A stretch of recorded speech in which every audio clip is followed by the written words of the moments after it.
¿Qué tal, queridos amigos? Seguimos situando a Venezuela como el epicentro de la estabilidad mundial y sobre todo continental. Todo esto lo hubiéramos podido evitar si en el año de 1986 el traidor presidente de México, ya extinto, Miguel de la Madrid, hubiera hecho caso al presidente de Argentina, entonces Raúl Alfonsín, para crear una especie de club latinoamericano de deudores y hacer frente al agio internacional. Los acreedores nos tenían agarrados de la garganta. No podíamos hacer nada. Estábamos en una situación verdaderamente de pena, porque dependíamos totalmente de las decisiones del norte. No se hizo así y se decidió, con Miguel de la Madrid como intermediario, que fuéramos todos y cada uno de los países de Latinoamérica a tratar de resolver las deudas que teníamos de manera unilateral. Así se benefició el agio internacional de un modo brutal y caímos en el neoliberalismo que nos causó y que nos sigue causando graves estragos a todos los países del continente.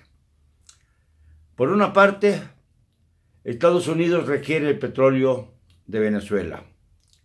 Por la otra, es indiscutible que el régimen de Nicolás Maduro ha hecho todo lo posible por parecerse o por ser una dictadura que es inconcebible en nuestro tiempo.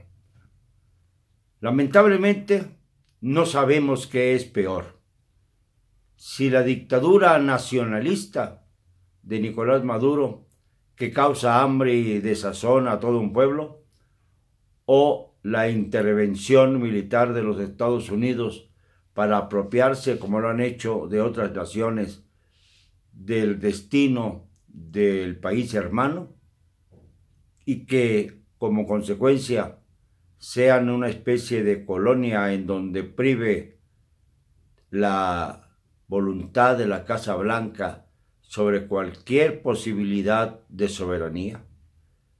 No lo sé, no puedo responderlo, no soy venezolano, pero si esta situación se diera en México, es obvio, es evidente que estaríamos todos los bien nacidos del lado de la defensa de nuestra patria, por encima de cualquier otro interés, por encima incluso del dolor personal que nos pudiera causar las necesidades básicas, el hambre sobre todo, la miseria, la falta de recursos. En estos momentos en México estamos viviendo también una crisis sí heredada de tantos años de represión y de angustia, pero una crisis que no se podrá resolver en poco tiempo. Por ejemplo, el secretario de Seguridad Pública, Alfonso Durazo Montaño, insiste una y otra vez en que hasta dentro de 4 años podremos hablarle de tú a las mafias organizadas. Esto es como una revelación.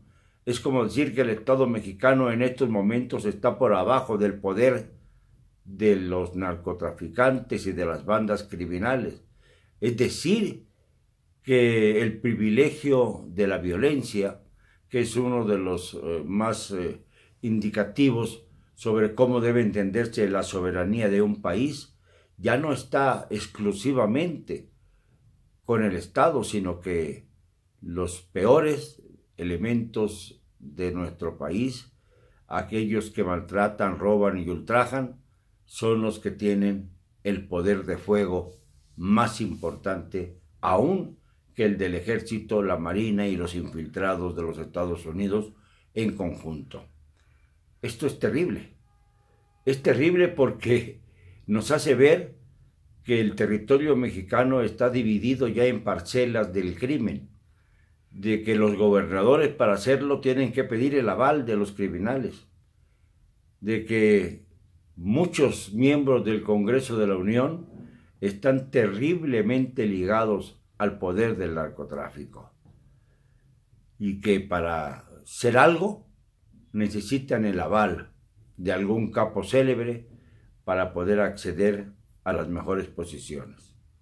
Todavía ahora, porque no dudamos que en el nuevo régimen también haya miles, vamos a hablar de cientos de infiltrados, para que no parezcamos demasiado exagerados. Pero bien sabemos que es así.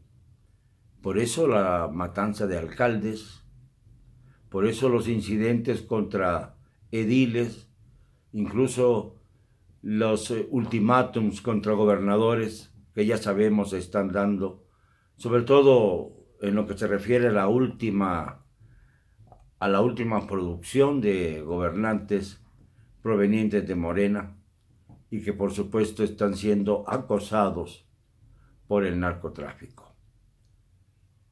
No queremos saber, o mejor dicho, sí queremos saber cuántos miembros del gabinete están infiltrados por el narcotráfico. No me refiero solo al secretario de la Defensa o al secretario de Marina. Me refiero a aquellos que formando parte del gabinete han tenido nexos con las cabezas del narcotráfico y del crimen organizado. No se trata de uno o dos, se trata de un grupo muy fuerte que encabezan aquellos que pertenecieron al viejo régimen y ahora aparecen como miembros del gabinete presidencial.